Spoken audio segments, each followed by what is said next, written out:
Good evening and thank you for watching. My name is Kyra Haas and I cover education in the courts for the Arizona Capitol Times. I'll be the moderator for this debate. The Citizens Clean Elections Commission is the sponsor for this event. As the state's voter education agency, Clean Elections hosts debates so voters have the opportunity to hear directly from the candidates, ask questions on the issues that matter most to them, and vote informed. Candidates that have a contested primary election have been invited to participate in the debate. Candidates that have opted into the Clean Elections Clean Funding Program are required to participate, while traditional candidates are invited and encouraged to attend. When voting in a primary election, voters are choosing between candidates of the same political party, so their preferred nominee may advance to the general election. As the moderator, I will ensure candidates have the opportunity to engage directly with their respective opponents. The questions that will be asked this evening come directly from the voters. Leading up to the debates, Clean Elections conducted outreach to voters across the state, asking for questions for the candidates. Additionally, Clean Elections surveyed voters to learn what issues are most important to them. This survey data, along with input from the experienced journalists at the Arizona Capitol Times, Arizona Agenda, and Green Valley News and Sarahita Sun have been utilized to guide the discussion so it best serves the voters. Of course, we want to hear from directly from you, the voter. So voters who are watching this debate live, you can submit a question at any time by emailing debates@kc-a.com, texting 480-808-1814, or calling 480-937-1253. Please specify if your question is for a specific candidate or for all candidates.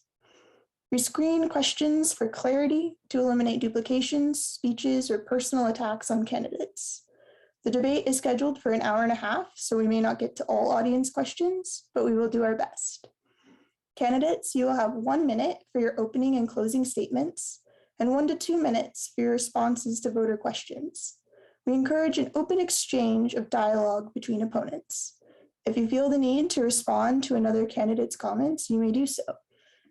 I may limit responses for time management purposes, and we remind the candidates and the audience that this is a respectful, courteous, and professional environment.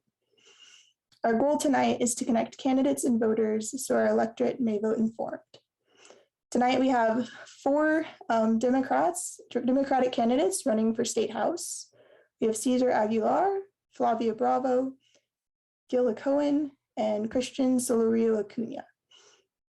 And the order in which the candidates will speak will be determined alphabetically by last name for opening comments, and then we'll progress from that starting point.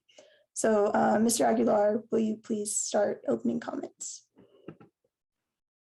Yeah. Hello, everyone. My name's Cesar Aguilar, and I'm running to be the next House of Representative for District 26. I'm a father, a husband, and a son of immigrants who came to this country for a better life and opportunity. My family in their lifetime has been able to create a family construction union business and send all 3 of their children to get a college degree. My dad has always taught me to never forget where I come from and to always look out for the working people. I currently run a nonprofit called the Arizona Students Association, where we advocate for affordable and accessible higher education in the state of Arizona. I have sat on school boards, I have sat on multiple education boards across the state, including co-chairing and advising the Superintendent of Public Instruction, Kathy Hoffman, on Latinx issues and education. I am one of the only clean election candidates who has pledged to not be bought and sold and to only represent the interest of my community. Inflation is killing my community right now. This morning, I helped a man put gas in his car because he didn't even have enough money to get to work. Those are the people I'm fighting for. They wake up every morning trying to survive and better their families' lives. I want to be given the opportunity to give my community a voice at the Arizona State Legislature. Thank you. Mr. Bravo. Good evening y muy buenas tardes. Thank you to the Arizona Clean Elections Commission for hosting this forum. My name is Flavio Bravo. I was born and raised in the district, and I'm a proud 5th-generation Arizonan.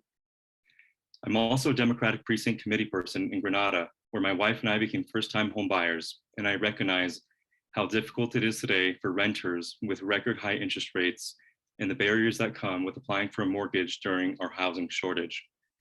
As a first-generation college graduate, I understand the value of an education, and I'm committed to prioritizing K through 12 education. After receiving my master's degree, I went on and worked for Congressman Grijalva before returning home to work on local issues. Having spoken to many of my neighbors throughout the campaign, I know many have lost loved ones and have done everything to keep their families safe. And because of this, I will work to expand access to healthcare and preventative resources. I'm running for the Arizona State Legislature because I believe we need leaders who understand how public policies ranging from education, housing, healthcare, and the economy each intersect with one another. And I look forward to sharing more with you all this evening. Thank you. Mr. Cohen.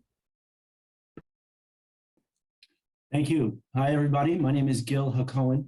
A lot of people have difficulty pronouncing my last name, Hacohen, but it's really quite simple. Just Cohen with a ha in front, Hacohen. Now that I got that out of the way, I want to thank the Clean Elections Commission for hosting this debate, all the other participants and everybody watching at home for being engaged and involved, and giving me this opportunity to introduce myself and differentiate myself from the other candidates. To that end, I can tell you that I'm the only candidate on the ballot that started and runs a small business. I'm also the only candidate on the ballot that's an attorney. And as an attorney, I've had to advocate and negotiate for hundreds, if not thousands of clients and get them results that they didn't think were possible. To do that, I've had to learn how to effectively communicate ideas and develop win-win proposals for people with wildly varying points of view. And I bring that up because we have to remember that as the Democrats, we're probably going to be in the minority in the legislature. And no matter how great our ideas are, we're going to need Republican support. In order to get that support, we're going to have to frame our ideas in ways that appeal to them while holding true to our democratic values. I believe that with my unique set of skills and experiences as a successful business owner, litigator, and negotiator, I can deliver better results for the constituents of LD 26 than they've received in the past. Thank you. Representative Solorio. Hi there, everyone. My name is Christian Solorio Cunha. I'm the current state representative for Legislative District 30, running for the new District 26. A lot of things define me. I am a community leader. I serve on various boards and commissions, including the Alhambra Village Planning Committee, Trellis Community Development, the Arizona Housing Coalition, and a former board member for the Phoenix Union Foundation for Education. I'm also a cancer survivor. More importantly, I've been a community member and resident of this district for over 24 years. I went to public schools here, had my first jobs here, and I'm deeply committed to making a better place to live. I went to ASU where I got a degree in architecture, and that's what I do for a living. I'm an architect. I specialize in affordable housing. So as your state representative, a lot of the bills and policy that I work on promote housing affordability. In addition to that, I'm a school board member at the Alhambra Elementary School District. So not only do I champion education at the local level, but at the statewide level, I'm here fighting for increased teacher pay, more funding to reduce our classroom sizes, and more resources into our classrooms to support our students. In addition to that, I do a lot of work with our homeless community. I volunteer with organizations like St. Vincent de Paul, St. Mary's Food Bank, and Maricopa County. But in addition to that, as your state representative, I fight for funding to increase shelter bed capacity, permanent supportive housing, transitional housing, mental behavioral health services, as well as substance abuse programs. To sum it up, I am homegrown in this community and here to fight for you. Thank you. All right, thank you. Our first question will be start with Mr. Bravo. The question is, the United States Supreme Court today reversed Roe versus Wade, ruling that there is no constitutional right to abortion. What's your reaction to that ruling? And if you're elected, will you take any action in response? Thank you. It's an awful day. It's a dark day. You cannot speak about access to healthcare without including abortion access. And I see access to abortion as an issue of safety.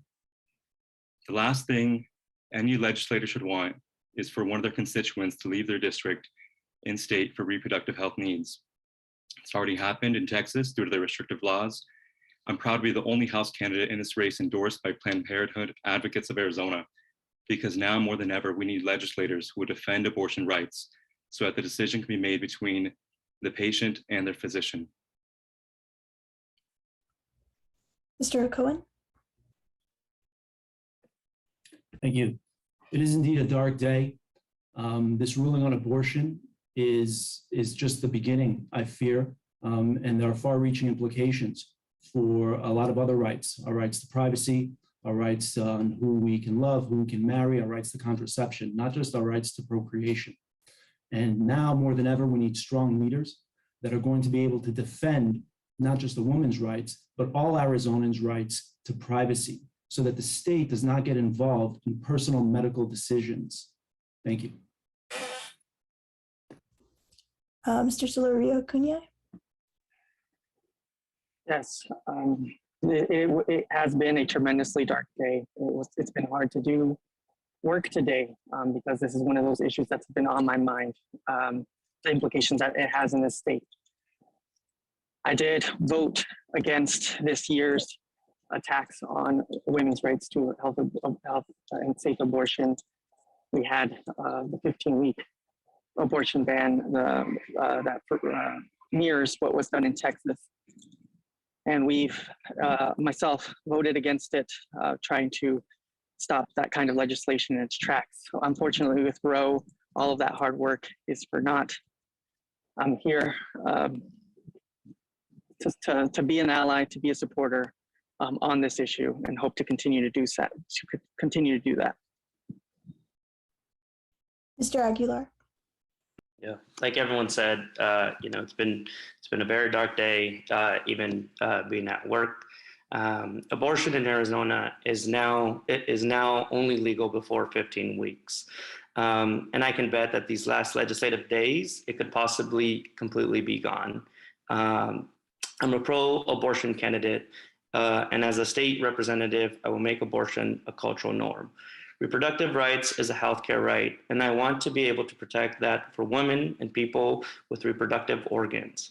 Contraceptives is also healthcare, and women and people with reproductive organs need to be able to have contraceptives available to them. We also know that contraceptives are not only 100% pregnancy proof, and that option to an abortion must always be legally okay. And then, Mr. Solorio, this question is for you. You were appointed to your current seat and have now had almost a full term. Can you point to any significant legislative accomplishment that you were able to work with Republicans on that has improved the quality of life for constituents in our district?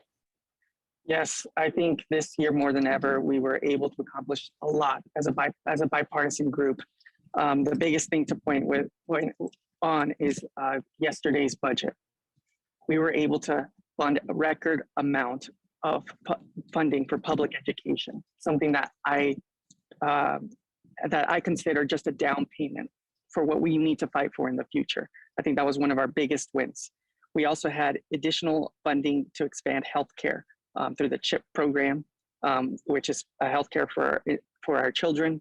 And we also had major wins in infrastructure, many of which will go into our district. So we were also able to fund the Housing Trust Fund for $60 million, with an additional $15 million going to housing and homelessness, an additional $10 million for our aged out foster care youth experiencing homelessness. So over $90 million in funding to help support housing affordability and homelessness. Thank you. And then this one is back to for all candidates. How do you plan on tackling Arizona's water crisis? How do we ensure we help the vulnerable communities and Arizonans at large? And we'll start with Mr. Hakohen. Thank you. That's a great question. And this is a theme you're probably going to hear a lot from me tonight, is how do we implement proactive systems rather than reactive systems? A lot of our systems here in Arizona, throughout the country, are reactive rather than proactive, like our criminal justice system. And so with water rights, it's also very important to be proactive so that we don't have to wait until we reach crisis levels in order to react. Irrigation is the #1 use for our water resources. So some ideas that can be implemented are incentivizing farmers to grow crops that use less water. For example, in Arizona, we grow a lot of cotton. Cotton's a very thirsty crop. If we can incentivize farmers to grow a different crop, say hemp, for example, which has approximately the same value on the open market as cotton, but uses 50% less water, we'll be able to save a lot of water. Some other ideas that I have are, aside from general conservation, are again more forward thinking. So for example, if we can build an oil pipeline from Canada down to Louisiana, why can't we build a water pipeline from Montana or Wyoming to Arizona? These are things that we need to start thinking about and talking about so that we don't have to wait and worry for a water crisis, and we can plan for years ahead. Thank you. Representative Solorio. Yes, thank you for this question. This is actually why I'm at the Capitol today. We are finishing our water bill negotiations where we're talking about spending a record $1 billion on water infrastructure. Things that I'm fighting for is water conservation. That is the most efficient use of our dollars for our Arizona's water future. We need to invest in metering. A lot of our agricultural industry is not regulated by meters or water meters, so the water use is not even tracked. So we need to invest in that so then we don't put that burden on our agricultural industry. One of the big things is groundwater pumping. So right now, 80% of the state is unregulated from the ability to pull groundwater from our state, which is ruining our aquifers. So whomever lives out in our rural communities puts a straw in the ground, sucks up as much water as they can, and there's no requirements for how much or even to even measure it. So we need to implement those things. So that's kind of what we're negotiating right now. We have a record amount of money going into water infrastructure and water conservation. This is an issue that will not go away with $1 billion and that we need to continue to fight for. It's a policy area that I've gained a lot of expertise in over the last year and hope to continue to do that work next year under the new legislative District 26. Thank you. Mr. Aguilar. Yeah, this to me is one of the most important issues. I'm born and raised here, and I plan to be able to live my life here and be able to grow my grandchildren here, and as well as my child.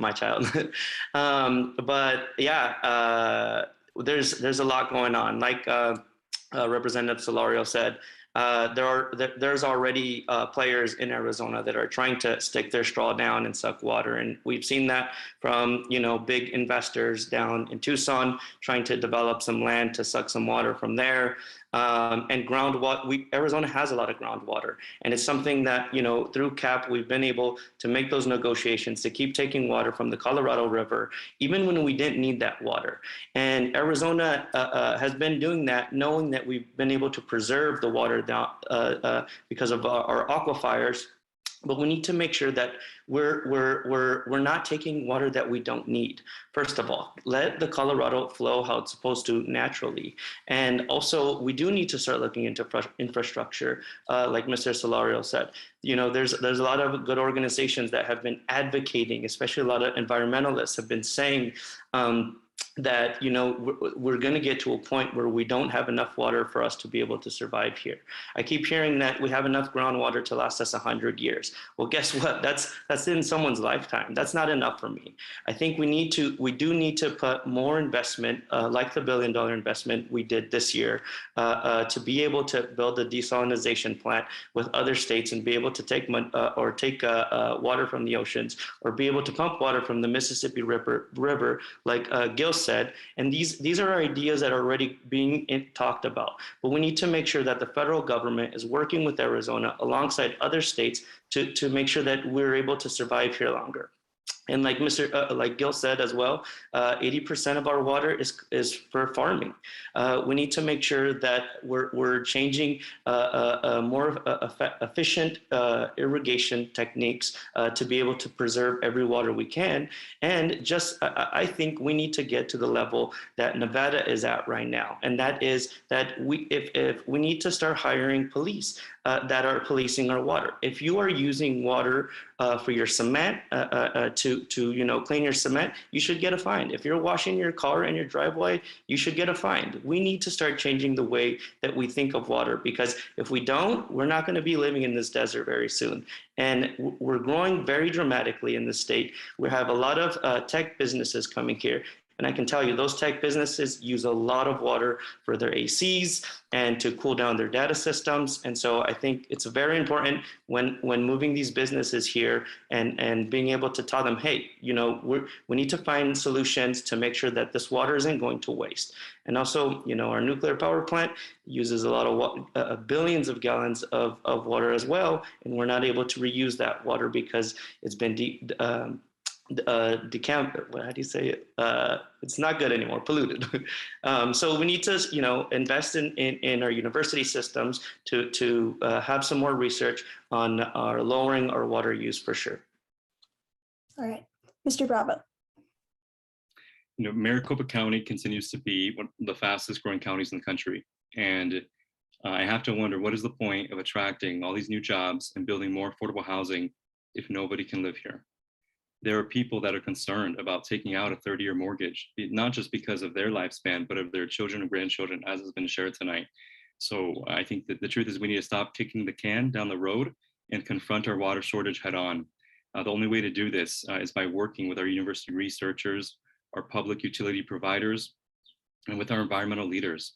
We have to be particularly cautious, as mentioned, of groundwater pumping and understand water as the golden resource that it is. Water is life, right? Agua es vida.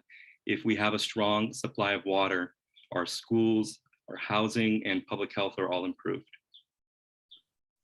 And we'll stay with you. Someone submitted a question specifically for you. What is your employment history and how can constituents be confident that you're committed? Committed, yes. So the majority of my employment has been in public service. My first job was in teaching. I did a year of service teaching here in Phoenix and at my Jesuit high school where I went to. And I was responsible for teaching ethics. And so I understood teaching environmental ethics, migration ethics, speaking about what was going on at the border with record deportations. After that, went to graduate school and I actually worked full time at a migrant shelter, supporting families as they enroll their children into schools and help them navigate the asylum seeking process. And afterwards, I worked for Congressman Raul Grijalva in Washington, D.C. on economic and housing policy. And so each step of the way, I've worked to try to learn so that way I can put it at the forefront of others. And coming back to Arizona, I directed a multiracial coalition called the Arizona Democracy Collaborative, thinking that getting involved in elections and voting rights, right, could be a way to give back, only to see how volatile it has been at the state legislature, right, to see the wasted money go towards the fraudulent audit in the Senate last session, and to see instead of making it easier for people to vote, Arizona's only try to make it more restrictive. And today I work in affordable housing. I work for CAVCO, which is one of the leaders in manufactured housing here in Phoenix and in the state. And my role is to help the people on the production side become homeowners. We realize that people that are doing backbreaking work building these homes often rent. And so my role is to run this program, teaching them financial literacy and giving them the tools so that way then they can qualify financial assistance towards a down payment. All right, thank you. The next question is, what do you believe is the state's role in managing the border? And we'll start with Representative Solorio. Yeah, the border is a federal issue. I don't think that the state has a role beyond that. It's federal land. That's how it's historically been handled. And particularly, I think we have no business with any border enforcement agency providing any supplemental resources to those agencies. I don't think we should get in the business of building fences and walls. That is not Arizona's or this country in general should not be doing that either. Thank you. Mr. Aguilar. Yeah, like I said, my family immigrated from Mexico to this country, and they didn't do it legally, and eventually were given amnesty. And Immigration is a big issue, and I know it's a big issue to a lot of others on this call today, and it's impacted our lives dramatically in the way that we live our lives. But I think the state has no business in border security.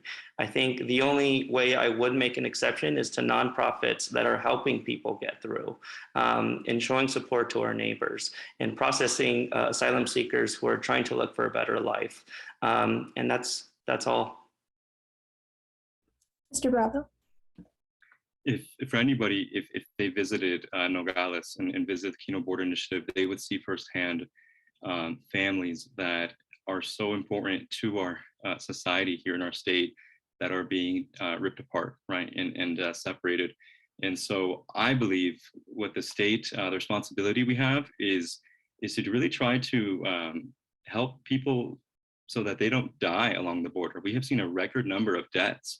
As grueling hot as our summers are in Arizona, I've always imagined, instead of an aggressive border patrol, why not having more of like a Coast Guard that actually help people when they're in dire need. But more broadly, I think the state government has a deep responsibility to improve our relationship with Mexico. We always talk about it.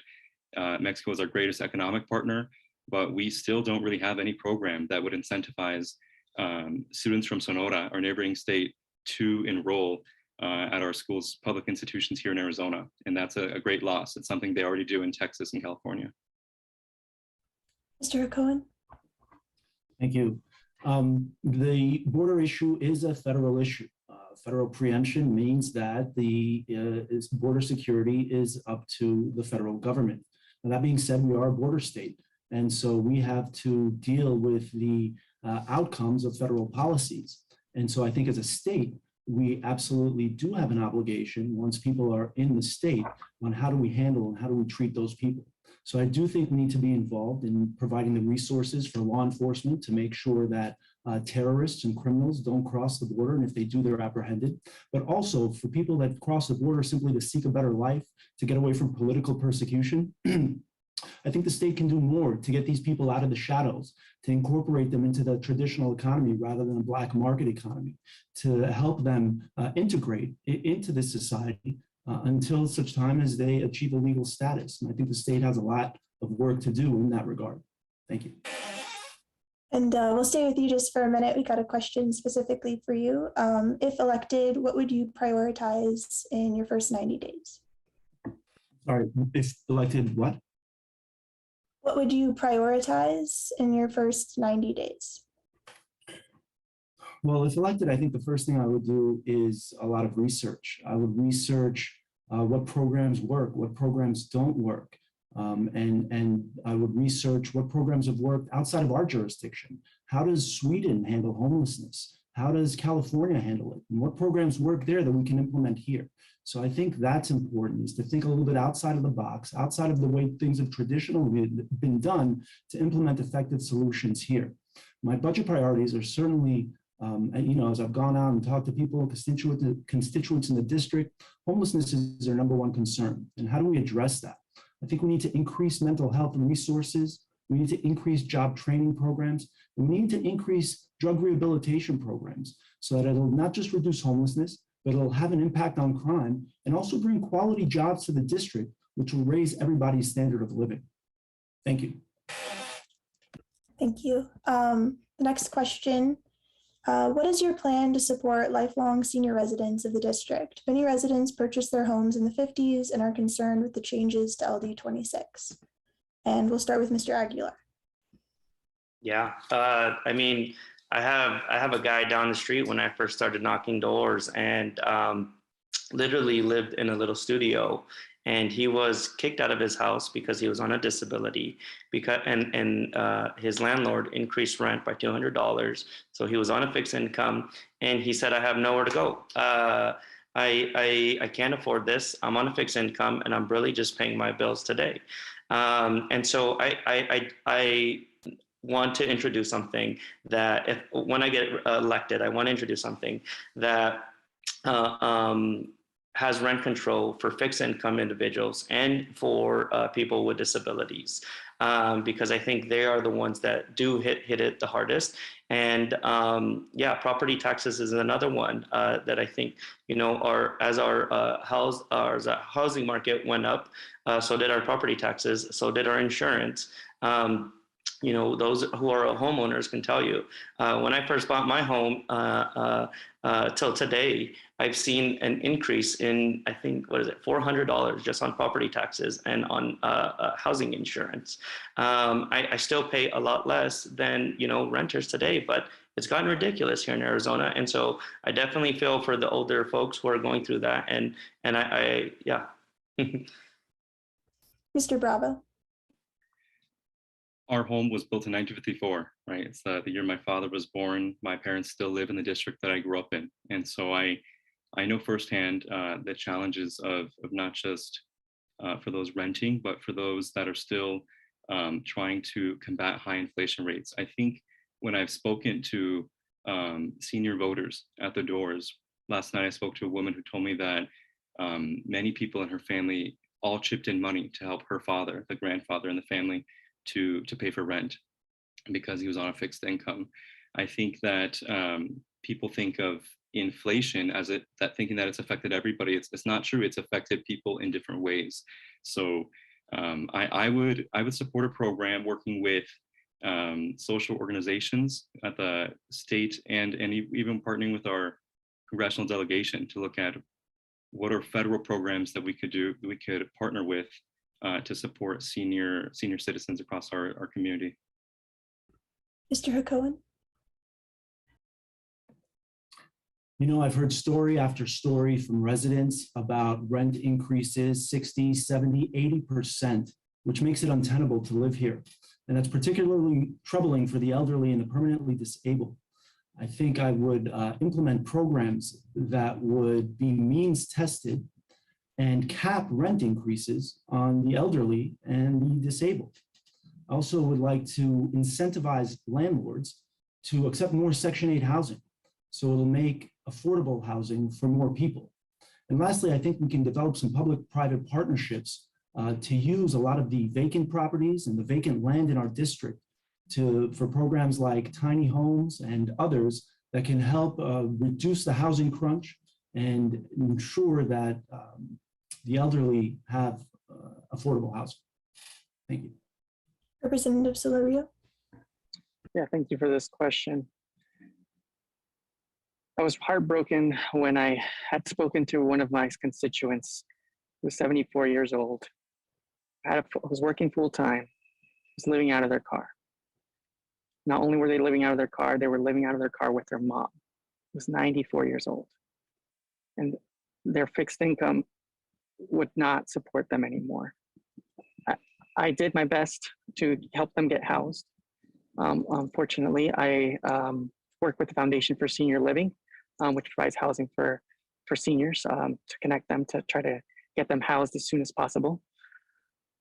But that's just a small little plug of the work that's needed to do to support our seniors. Our seniors are the largest rising population of folks experiencing homelessness. So we need to make sure that we have eviction prevention programs to keep our seniors in the homes that they're currently in.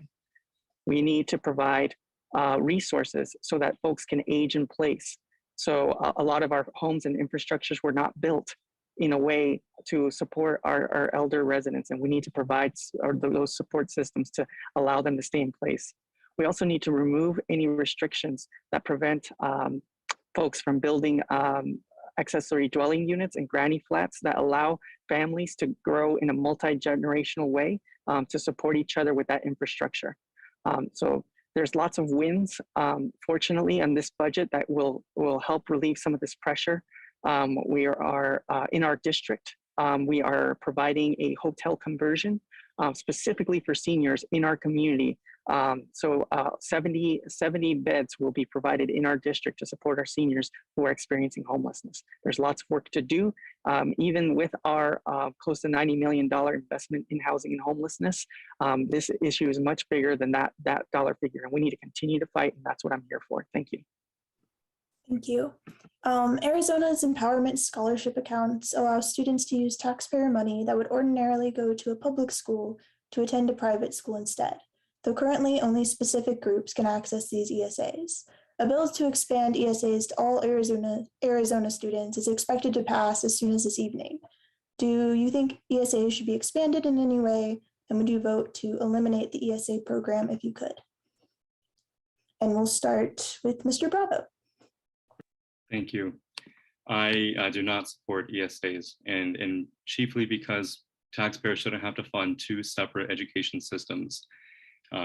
We are 48th in the country regarding classroom sizes, 49th regarding our counselor to student ratio, and even with the $650 million that is going to be going towards K through 12 spending in the recent budget passed, we went from 48th to 45th in regards to per pupil funding. So it's when one constituent at the door did share with me that they supported ESAs because they said, well, it supports special education programs that aren't always covered by public schools. But knowing that there is also a boost in special education funding, it makes it more clear that we just need to support all of our public schools so that way we can support all of our diverse populations. Mr. Hacohen. Thank you. You know, I have nothing inherently against ESAs. I think the issue is the regulation of the charter schools. I think if you're going to use public money to fund charter schools, then charter schools need to be held accountable to the public. And that means making sure they hire certified teachers. That means we ensure they have standardized tests. And it also means that they can't just accept a student, get the voucher, and then decide that the student no longer fits into that school and dump them back into the public education system without funding. So again, I don't think ESAs are the issue. I think it's how we regulate charter schools that's the issue. Thank you. Representative Solorio. Yes, I literally just voted against this yesterday. And to clarify, ESAs can be used for private schools, it's just hugely wrong to be funding private schools that have no government regulation or oversight with public funds. And I stand firmly against it. My voting record shows that. I will continue to do that. I am a huge supporter of public education. I'm a proud product of public education from K through high school through college, and will continue to fight for that. ESAs have no business straining resources from our much needed and already struggling K through 12 budget. At the school board level, it was so tough to make the decisions I've had to make because our budget continued to get smaller and smaller. ESAs only exacerbate that issue. So I will continue to oppose any legislation that promotes or expands ESAs. Thank you. Mr. Aguilar. Yes, I mean, watch the documentary Waiting for Superman. We know what ESAs do. We know that Betsy DeVos and what she's been able to do. In Philly, we saw that what ESAs decided to do was they started to make public education one of the worst options to send your kid. And it became a lottery system where you had to compete to get your kids into these private schools, into these charter schools, and purposely failing our public education system. That's what is going to happen in Arizona, and that's what's beginning to happen with ESAs. We need to stop it now and say, no, public money goes to public schools. ESAs, absolutely no, strong no. The next question, high quality teachers often leave Arizona or leave the profession altogether. How would you propose to keep them in classrooms? And do you have a plan to attract a new generation of teachers? And we'll start with Mr. Hacohen. Thank you, that's a great question. There's no question that the educational outcomes are largely determined by the teachers. And so we need to figure out how to retain, how to attract quality teachers. And short of paying and raising their wages across the board, which I certainly support and I think would be great. But if the funding is not there for that, I think the state can get creative.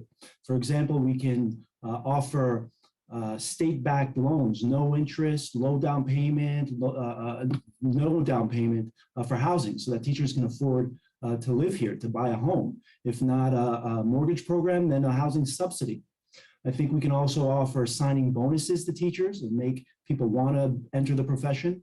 I think we can fund substantial endowments for performing teachers. So rather than give you a $1,000 award for being Teacher of the Year, let's make it a $50,000 award for being Teacher of the Year. I think these are some creative solutions that, again, short of raising the wages for teachers, are ways to help retain and attract quality teachers in Arizona. Thank you. Representative Solorio. Yes, thank you for this. This is actually something I've been working on quite some time, even before I started serving here at the state legislature. At the Alhambra Elementary School District, we are the 9th highest paid school district in the state. And even despite that, we have trouble recruiting teachers. So I think one of the things that our district did is what we're doing is looking into, with support from the Vitals Foundation and Greater Phoenix Leadership, we are going to be developing teacher housing.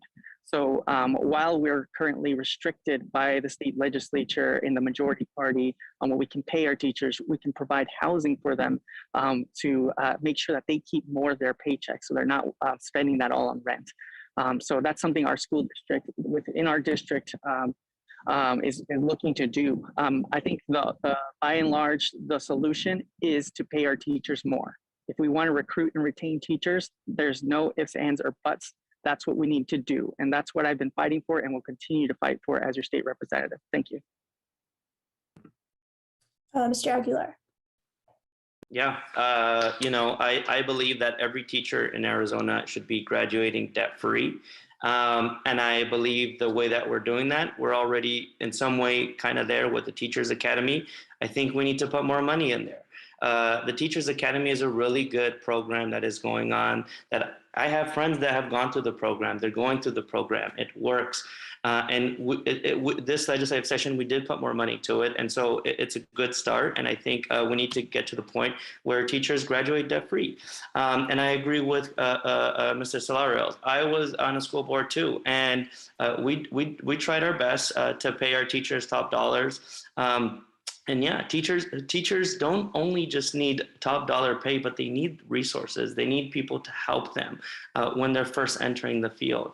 And I think that's the biggest piece, that it's not that teachers need more money, it's that they don't have resources that are helping them with their first year teaching, that are counseling them through their process.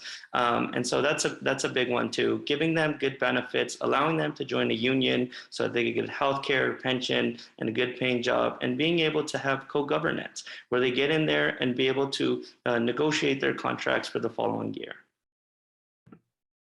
Mr. Bravo.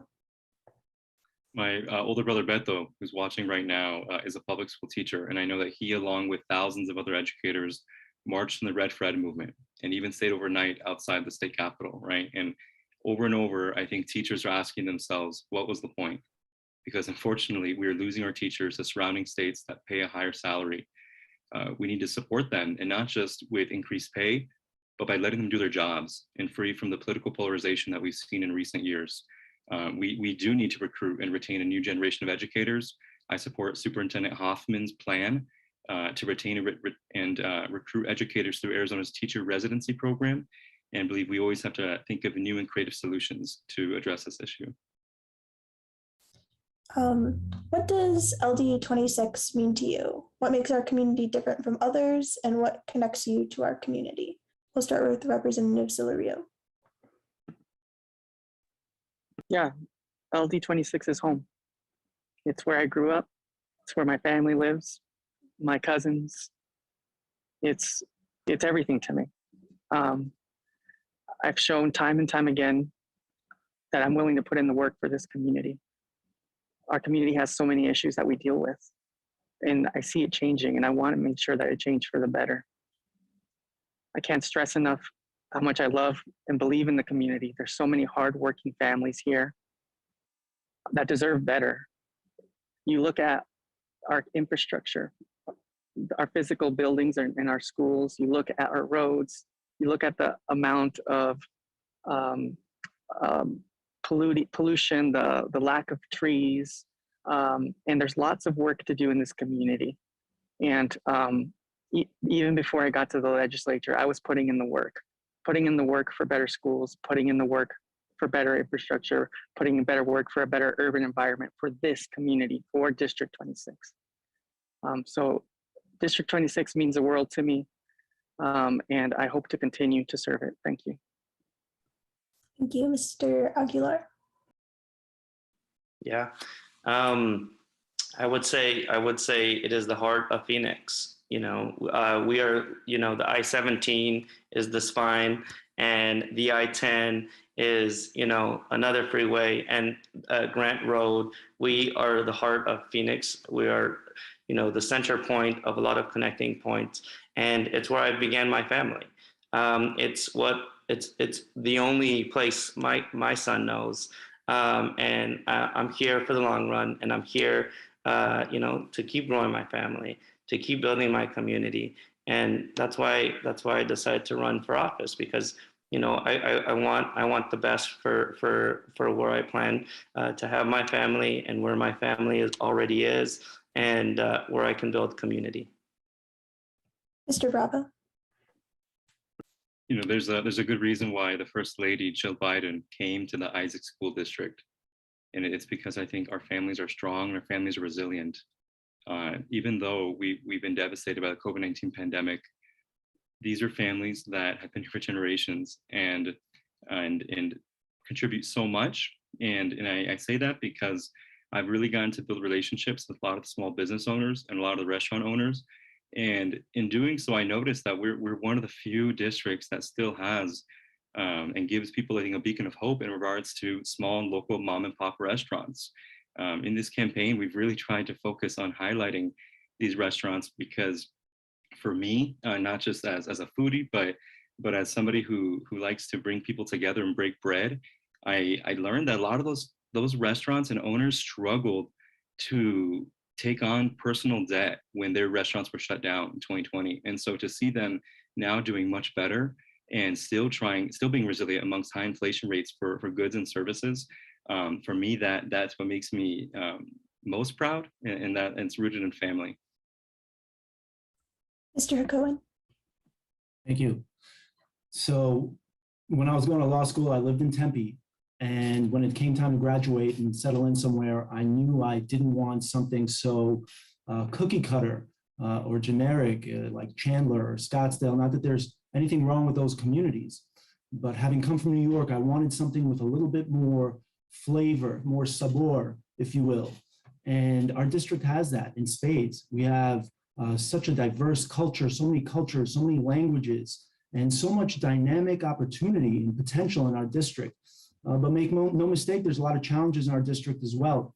We have a disproportionately low high school graduation rate. We have a disproportionately low median income. We have a disproportionately high number of homeless living in our district. And I believe that with my unique set of skills and experiences, again, as a successful business owner, a successful litigator, a successful negotiator, I can deliver results for our district that we haven't seen in the past. Thank you. Arizona has been at the forefront of vote by mail for about 3 decades. Do you support vote by mail as it exists today? And if not, what reforms specifically would you vote to enact? And we'll start with Mr. Aguilar.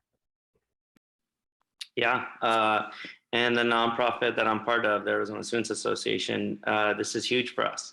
And while I was there as a student up in Flagstaff at NAU, I remember signing people up for the permanent early voting list. We literally had cards. I don't even know if the card still exists to sign up, but I did this as a job, signing people up for the permanent early voting list. And, a lot of us growing up, especially, after the immigration movement, we committed our lives to doing that because we wanted our community to be able to have an easier way to vote. And for now that it's being, taken, it's not a permanent anymore. And new things are coming every day. It's definitely personal to me. It's personal to my community. And it's an insult to us who have, put so much work and sweat trying to get our community to sign up to the permanent early voting list. And so I think I I wish we could go back to keeping it permanent, and I hope that we continue to have a early voting list by mail. Mr. Bravo. When anybody asks if they have any doubt whether their vote counts, I remind them just how hard Republican members of the state legislature have fought to take their right to vote away. And we see that up front. They changed the permanent early voter list to the active early voter list. They repeatedly, they even heard themselves, it has been a bipartisan program that other states have followed, as he mentioned, for 3 decades. I strongly support vote by mail because I know it not only helps those that cannot get to the polls due to issues of access and equity, but also we have military serving abroad. And how can anybody say that they don't want their active duty serving members to not participate in their elections? And beyond vote by mail, I think we need to support automatic voter registration. We need to support same-day voter registration and build off of the record-breaking turnout we've seen instead of trying to make it more restrictive for people to participate in our elections. Mr. Hakohen. You know, voting by mail is one of the other issues that gets a lot of interest as I've been canvassing. As we know, the Republicans at the legislature have tried to eliminate voting by mail. Luckily, we were able to stave that off. And as you said, Kira, we have a long history here in Arizona of voting by mail. And time after time, study after study has shown that there's no widespread fraud with our vote by mail system. The 2020 election is a perfect highlight of this. The Republicans hired firm after firm to investigate the votes and found no widespread fraud. So I think voting by mail is effective and it works. And if we eliminate voting by mail, the constituents that will largely be affected are the elderly, are minorities, and the disabled. Because let's face it, we don't prioritize voting here as an institution. We don't do a national holiday for voting like they do in some countries. So if you can't get off of work to go to the polls, your vote doesn't count. So voting by mail is instrumental, and I support it, and I will continue to fight to make sure that it stays a right for Arizonans. Thank you. Mr. Solorio. Yes, thank you, Kyra. I had the pleasure and privilege to serve in the Government and Elections Committee this year. So any attempts to kill vote by mail, I was voting against day and night. And I'll tell you, it was a struggle. There was a lot. It was almost overwhelming, the amount of attempts and creative ways to get rid of our institution of voting by mail here in Arizona. I am quite the opposite. I think we need to expand it. I was the prime sponsor for House Bill 2402 for both automatic voter registration and same-day voter registration. I think voting by mail has proven to be safe, and we should be expanding it. I will hope to run it again next year and hope to push it over the line to make sure that it is secured for future Arizonans. Thank you. Thank you.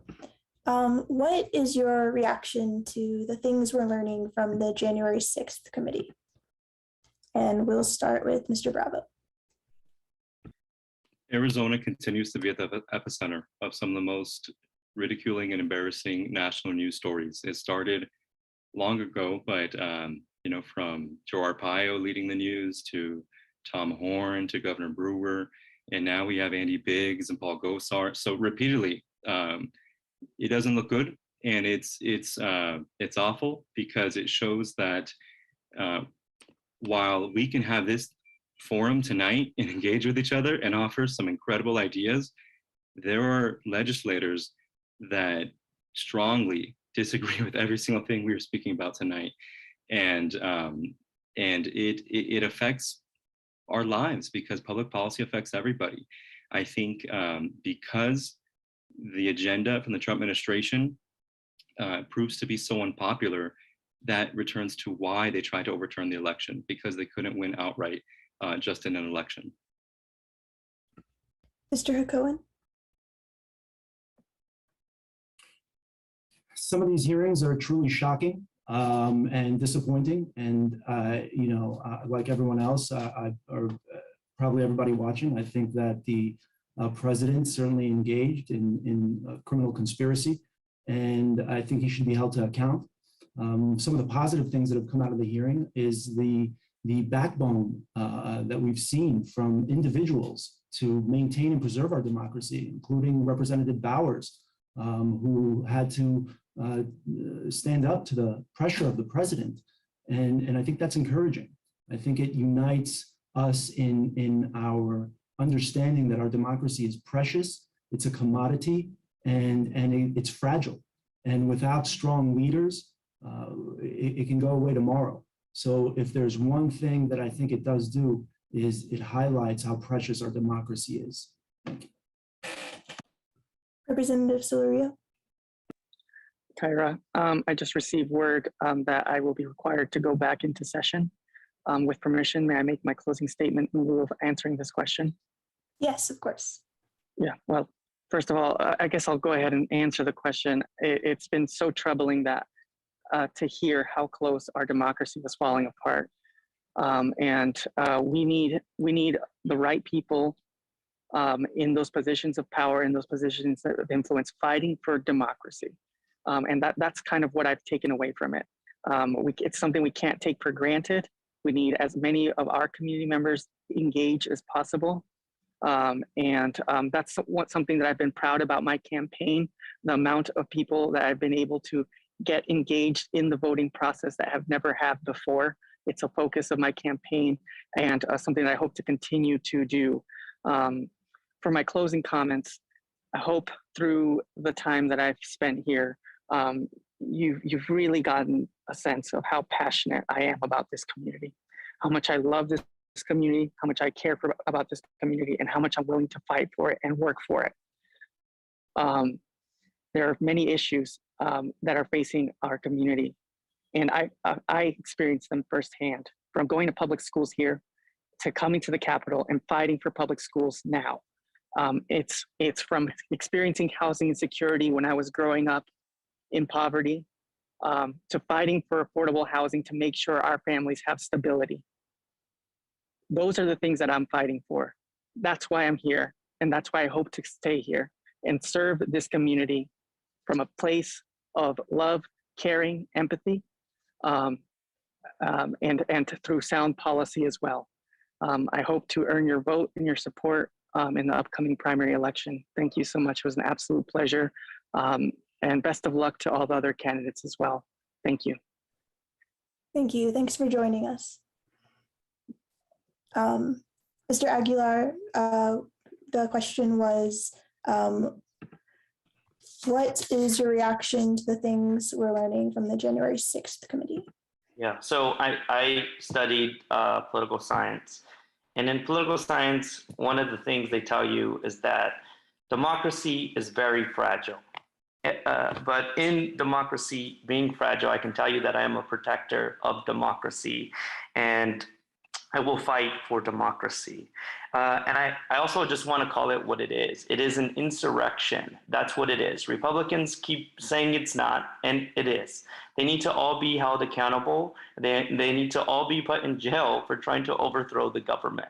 I also want to thank our protectors of democracy, like Representative Rusty Bowers, who did testify in front of Congress and who protected democracy and was willing to put his life on the line for the better of the United States. And that's what it takes in this country. It takes people who are willing to sacrifice everything they have for the greater good of our community and our democracy. The next question, what are your ideas in terms of reforming the criminal justice system? And we'll start with Mr. Hacohen. Sure, that's a big question. And there's a lot of room for reform in the criminal justice system. As an attorney, I deal with the criminal justice system every day, and I'm well aware of the shortcomings that it has. As I mentioned earlier, the system is we live in a reactive system rather than a proactive system. So I think one area for reform, when you look at it through that scope, is how do we turn it into a proactive system? I think one way to do that is to allocate some resources that are going to the Department of Corrections, for example. DOC gets about $2 billion a year. If we can use some of those resources, direct them towards mental health services, towards drug rehabilitation programs, particularly in underserved communities, I think not only will we save hundreds of millions of dollars from the budget, but will also reduce recidivism and reduce crime in general, because the first crime might not happen. So that's one way to make it a proactive system rather than a reactive system. On a very practical level, there's lots of rules I think that can be reformed. For example, expungement. Right now, if you're charged with a crime in Arizona and that case gets dismissed or you're found not guilty, employers can still look up that crime and hold it against you for better or for worse. Whereas if you can expunge it, those records are no longer available. And I can tell you that if a state like Texas can implement expungement laws, then so can we. I also think we need to work on implementing stronger red flag laws to protect our citizens. And look, I can go on all day about the reforms, but I don't want to take up too much time. But certainly, if I leave you with one thing, it's this: let's go from reactive to proactive. Mr. Aguilar. Yeah, I mean, I would start straight with giving people back, anyone, a driver's license. I think that's a big one, especially for my community, who a lot of them are undocumented and who cannot have a driver's license here in the state of Arizona. And I think number two is putting some laws down to describe what a hate crime is. Here in Arizona, we don't have enough. We need to copy states like Oregon, who specifies more on their hate crimes. We also need to protect trans folks by putting them down as a protected class so that they can fall in line when they're also being attacked. And I also think, decriminalizing the homelessness. That's a major issue here in our community, where a lot of the times, we're putting people in jail because they don't have a home. Yeah. Mr. Bravo. As an undergraduate student, I returned during the summers, and in one summer I actually interned with the City of Phoenix Public Defender's Office. And I got to see every day the experiences of people going through jail court, mental health court, and veterans court. And I believe that we need to reimagine the role of law enforcement in our community. I believe we need to talk about it as a community, especially as it impacts people experiencing homelessness.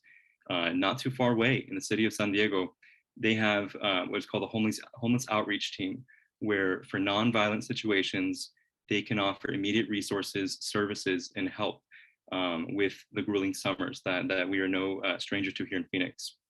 Currently, our City of Phoenix Police Department is under federal investigation by the Department of Justice. Right? That's unacceptable.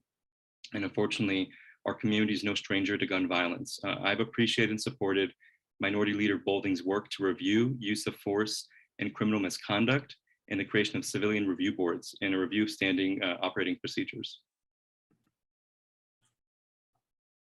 And that was actually one of my next questions was, do you support efforts to require citizen or other third-party oversight boards to investigate police shootings and use of force incidents?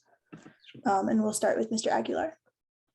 Yes, I'm a strong believer. I know a nonprofit, Poder in Action has been leading that. And they were getting somewhere, and it decided to get rolled back again. But we are the citizens of our community, and we should have a say of what is criminalized in our own communities. Because trust me, if you talk to the neighbors here, they can tell you what they see as a problem and what they don't see as a problem.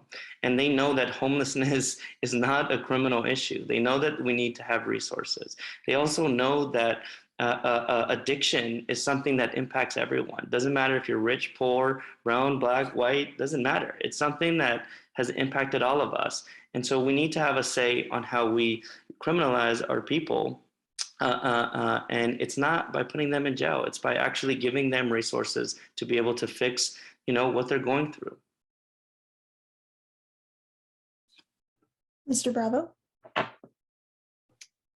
I shared a bit already, right, on my deep support for civilian review boards.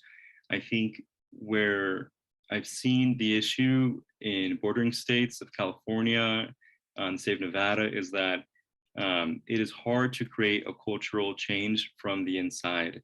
And so when we only limit these review boards and the eligibility to retired officers, into people that have worked in law enforcement, well, it's going to impact the results of any consequences of misconduct. And so we know that, our groups and social organizations understand that. And at the legislature, we need to make that a priority, to make it as fair as possible. Mr. Cohen? So I think the question was about review boards, and I think that review boards should be comprised of not just citizens, but all stakeholders. So there should be a review board, absolutely, that's comprised of the various stakeholders. So citizens should absolutely be a part of that. Other officers should be a part of that. Legislators should be a part of that. And I think that will show the community that we take these issues seriously. I also think we can look at the type of qualified immunity that officers get.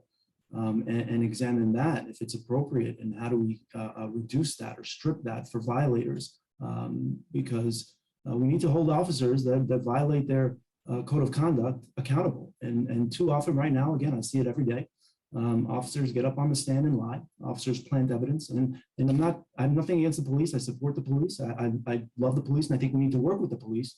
But I also think we need to hold bad police accountable. And one way to do that is by having review boards comprised of the various stakeholders in the community.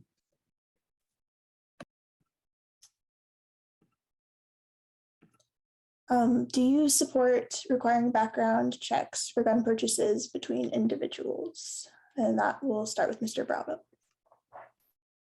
I do support that at minimum, right? It should not be easier to get a gun than to get a passport, to get any other basic things in our society.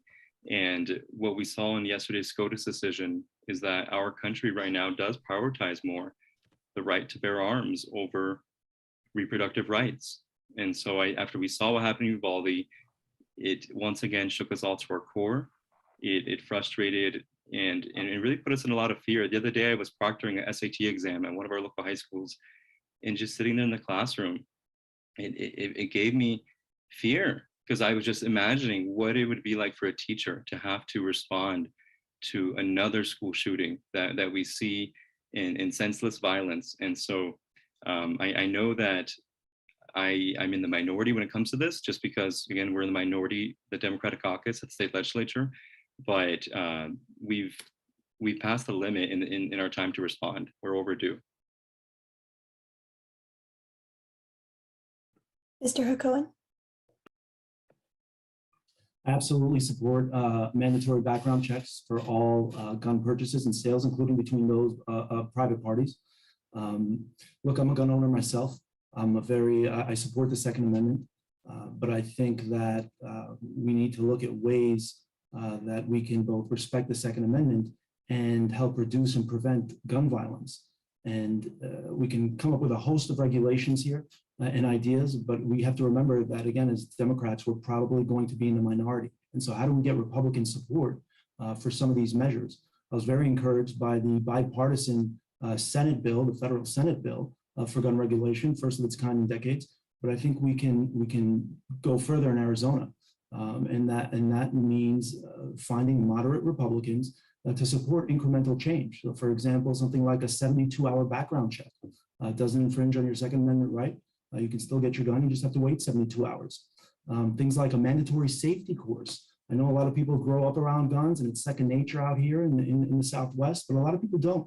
And so as a good guy with a gun, I can tell you I'd have no problem taking an online course to learn how to properly store, care, and clean my gun to prevent accidental shootings, not just mass shootings, suicides, things like that. So, but to answer your question, yes. Mr. Aguilar? Yeah, so when I went to school at NAU, I was there during a school shooting with Stephen Jones. And I remember him, getting an alert from the university telling us, to stay inside our dorms, to stay inside wherever we were. And I remember it shocking the campus.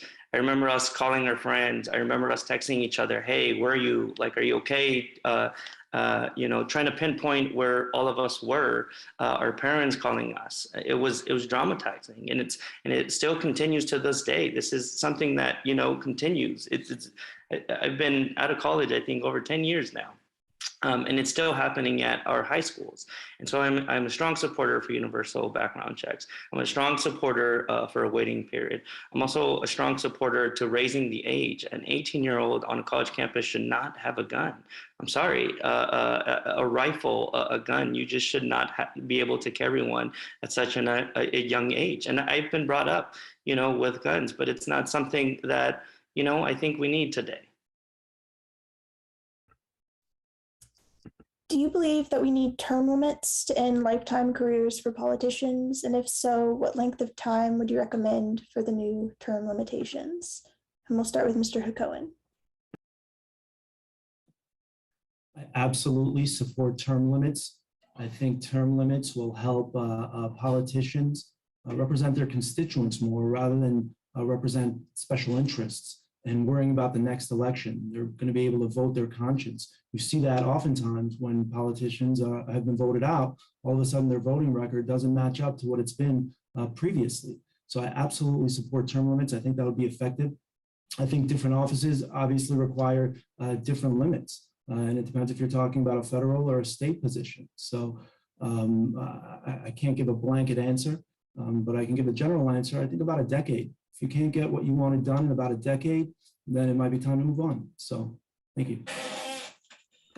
Thank you, Mr. Aguilar. Yeah, I believe something needs to be done, because what I've seen time and time again is the lawmakers jumping from one chamber to the next chamber. And we need term limits that actually limit people from being able to jump different chambers. Mr. Bravo.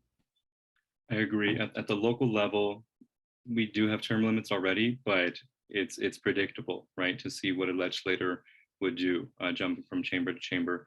I'd say at the federal level, where I do hear most of the conversation around term limits, I worked for the chair of natural resources, and I understood that he was the chair because the voters entrusted him to lead, and he is a leader on environmental rights and on protecting our public lands. So in that regard, I also think there could be harm in just becoming a chair without having ever served more than at least 2 terms, hypothetically, when it comes to federal term limits. But locally, we do have them, but it's almost it's just become predictable, and really it becomes a sitting game between 3 legislators. Well, who's going to run for House, who's going to run for Senate, and then swapping back and forth.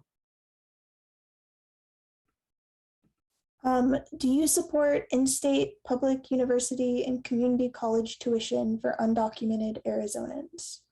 We will start with Aguilar. Yes, I'm a strong proponent. As a former NAU student body senator, I remember actually voting on giving in-state tuition for undocumented folks. And later on, being the first to lead that, and then ASU, and then U of A following. And so it's one of those issues that is true to my heart. And it's my cousin, it's my family, it's my friends, and I think everyone deserves access to education, because education is power, and education is also, what takes us into into the middle class. Mr. Bravo. I strongly support undocumented youth and the opportunity to go to college. One of my interns, that volunteers, he is coming back from his first year at Harvard, and I'm so proud of him. His name's Darian Benitez Sanchez, but I also know that has not been easy for his family. He was denied the presidential scholarship at ASU because of his immigration status, and he is an example of how we are losing in-state talent, because even though Plyler v. Doe protects K-8 or K-12 education, from kindergarten to senior year of high school for all Arizona residents, right? We restrict it. We're one of the gridlock states, and it's another area that we're failing our youth. Thankfully, it's on the ballot this November, for the first time since 2006. I strongly support voters supporting the path for undocumented youth and all Arizona residents, right, to be able to continue to a 4-year degree. It's we're beyond the limit in doing so and serving our students right. Mr. Hakouen.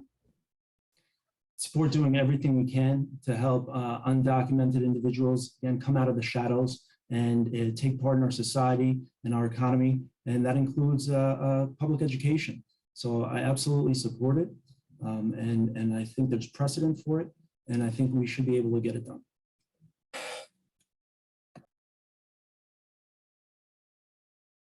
Let me unmute, that helps. Does Arizona have a problem with an image of being anti-immigrant? Has that hurt our economy? And if so, how? And how can you, as a lawmaker, help fix that perception if you believe it needs fixing? And we'll start with Mr. Bravo. About 4 years ago, I met a woman in Oakland, and she was from Mesa, Arizona. And I asked her, well, why are you in Oakland? And her name was Patricia, and she said that she owned her own hair salon in Mesa, but that she was afraid of Joe Arpaio, afraid of Russell Pierce. And so all of the money she made in her new job would go to her daughter at Mesa Community College. And she said because of her immigration status, being undocumented. And I told her, I said, well, those two awful leaders, they're not in office anymore. You know, Arizona is really showing what I believe are true colors, right? And being a welcoming and a welcoming state. And she just said very simply that the damage has been done. Like the perception is there.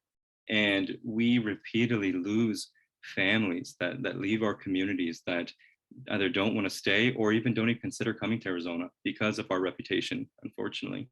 But I don't think that's the majority. I don't think it's the future. I see a lot of compassion. I see a lot of true-hearted leadership. And I think that even though it was mentioned earlier today that immigration is a federal issue, there are things that we can be doing at the state level to work on occupational licenses for undocumented immigrants, to work on driver's licenses for undocumented immigrants. There are things we can do to make this the best state for all communities. Mr. Hakouen.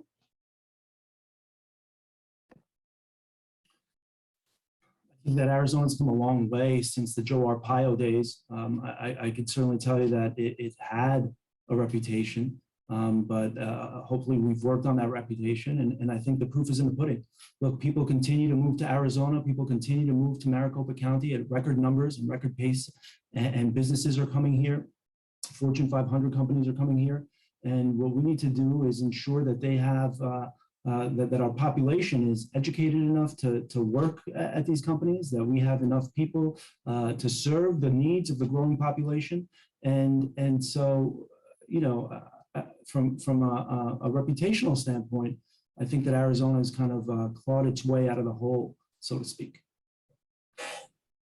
Mr. Aguilar.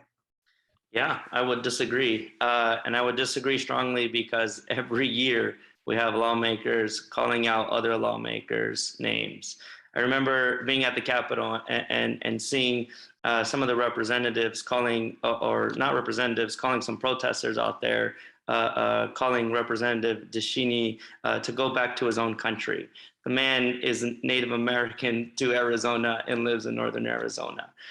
This is the things that I've grown up here in Arizona. I've seen Superintendent John Hupatal ban Mexican American studies.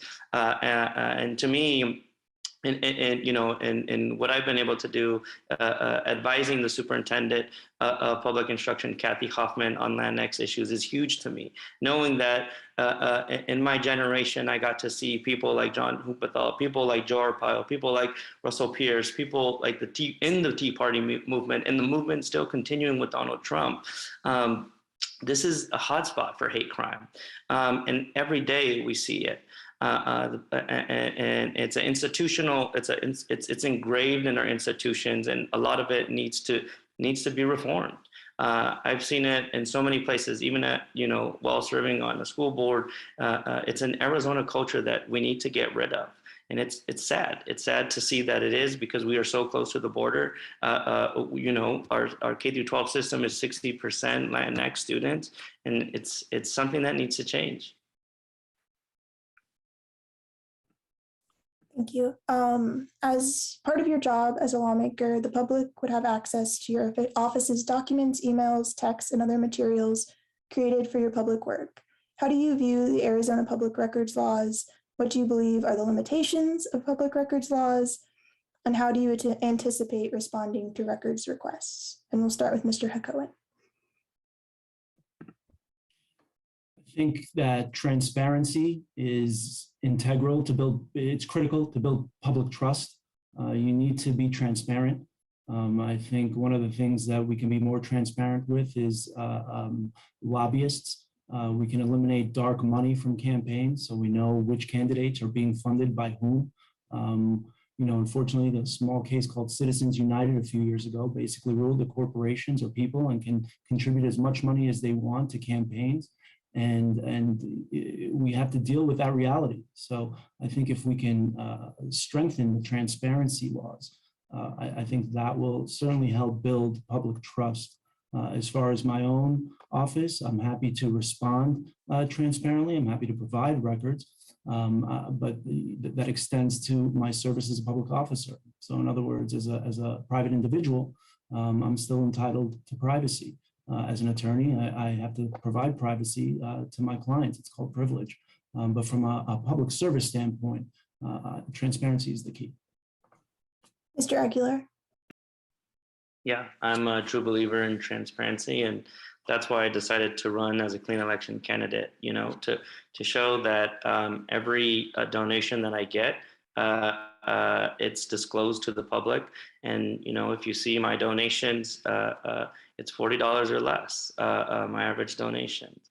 And it's something that shows who I am as an individual, who I want to be as a public servant. And you should be able to request any public request when it comes to the public. Mr. Bravo. It wasn't too long ago that a Republican member of the state legislature was found using his work phone, right, for illicit purposes. So there's a reason why we have these laws, and I respect them and wholeheartedly believe in upholding them. I have tried, I've done my best to be transparent throughout the entire campaign because people want to know what is it like to be a first-time candidate.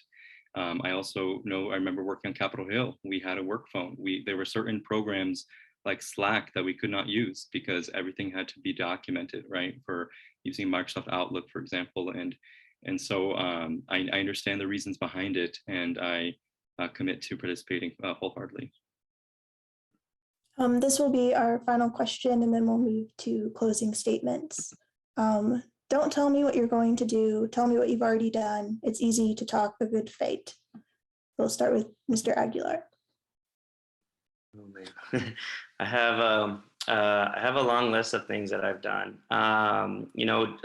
Graduating college, I went straight to working for the Arizona Democratic Party. And that year we didn't win. Donald Trump got elected, and I mourned for a year. It was one of the most depressing things that happened to me because I was scared what was to come. When Donald Trump announced that, Mexican were rapists, they were murderers, and so on. So I took it personal. And after that, in 2017, I ended up going so I did that for a year, and worked in construction for a year. After that, I went to Virginia to work for a candidate who was an immigrant from Peru. And I wanted, to be part of something that showed what an immigrant was and give the image that she was showing to people as a candidate. And I've made that my mission, to make sure that immigrants are not perceived as people here in Arizona perceive them to be. I think, immigrants offer so much to Arizona. Like I said, my dad himself, my family has immigrated here, and they've been able to build a small business. They've been able to support our family, and they've been able to do it successfully. And so I want to continue to do things like that and allow people to do that. Right after that, I ran for school board, and I did that during the pandemic. And it was one of the hardest things I could tell you, from hiring a superintendent to principals to administrators to hitting the pandemic, and it's a volunteer job. You don't get paid for it. To reviewing scholarship for the Maricopa Community Colleges. I work at the Arizona Students Association, and I'm not getting rich doing it. I'm doing it because I genuinely care about higher education, the accessibility and affordability to students and young people. And I also care deeply about education because I know what it can do and how it can transform families. And so that's my record. Mr. Bravo. The far majority of our community are young. I believe the 2020 report shows they're 50% are under the age of 29. And we are a multilingual, multicultural, and diverse population. And my background has been at the service of families and of our youth. I've taught at the high school level.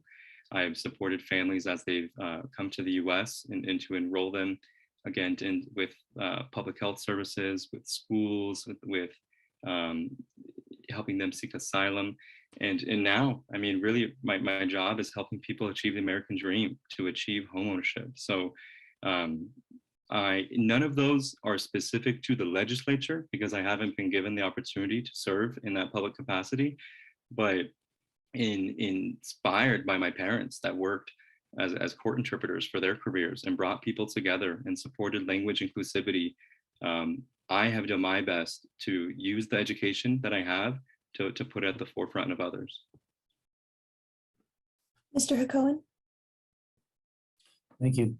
Well, for starters, I started my own small business successfully, no small feat. And that small business is a law firm called Lawyers for Less.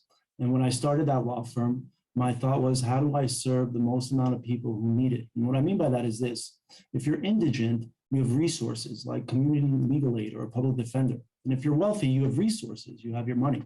But for many of us, ordinary working folks, being able to afford legal services is a challenge. And I wanted to address that challenge by offering quality legal services at prices that ordinary folks can afford. And that's what I've done every day. I read and I analyze and I explore what laws mean and how we can use those laws to benefit my clients. And whether it's helping a father restore his rights to see his child, or helping a defendant from being wrongfully accused and convicted of a crime they didn't commit, or whether it's helping a business owner who was shafted by one of his providers because he didn't get paid. I work on behalf of clients to help them legally. But aside from that, I also volunteer in my community. I go to a great no-kill dog shelter called Home for Good. I also, even though I'm Jewish, I volunteer at a terrific church in downtown Phoenix called Christian Life Church, where we meet once a month and give out food boxes to those in need. So I get involved in the community. I try to help the community as much as possible. And yeah, that's what I've done. Thank you. All right, and we'll stay with you for the first closing statement. Okay, well, thank you very much for this opportunity, again, for allowing me the opportunity to introduce myself, tell you a little bit more about me. I believe that our district is terrific, but I also think it deserves better than what it's gotten. Again, from the disproportionately high number of high school dropouts, the disproportionately low median income, we have a long way to go. And I believe that I can make a positive difference. As I've mentioned, I have the experience with business, I have the experience with the law, I have the experience with negotiation. And ultimately, that's what it's going to come down to. I'm a bridge builder. I help people from one end of the spectrum and the other end of the spectrum meet in the middle. And that's what we're going to need in order to get things done for Arizona, whether you're talking about gun rights, abortion rights, or other laws, rent control, or helping the homeless, which is my top legislative concern. You're going to need somebody that can get it done. And I get it done on behalf of clients every day. And I look forward to being able to get it done on behalf of the constituents of LD 26. And I appreciate your consideration. Thank you. Mr. Bravo. Thank you for everybody listening and tuning in tonight or watching the recording. I'm running for state representative because I want every family in our community to truly thrive, where our children can pursue their educational goals, have great careers, and lead extraordinary lives. We're still overcoming the pandemic and the cost of living has skyrocketed.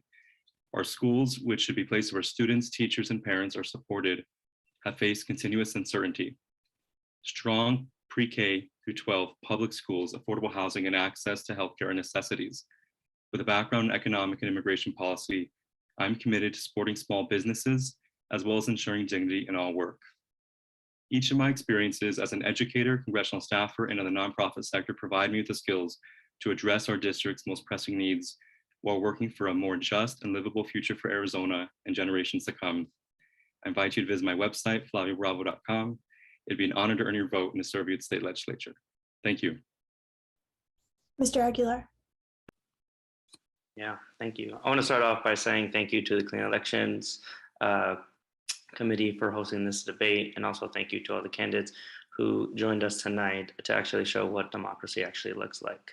I also want to thank all the listeners who jumped on to be able to see the candidates that you have running in your district.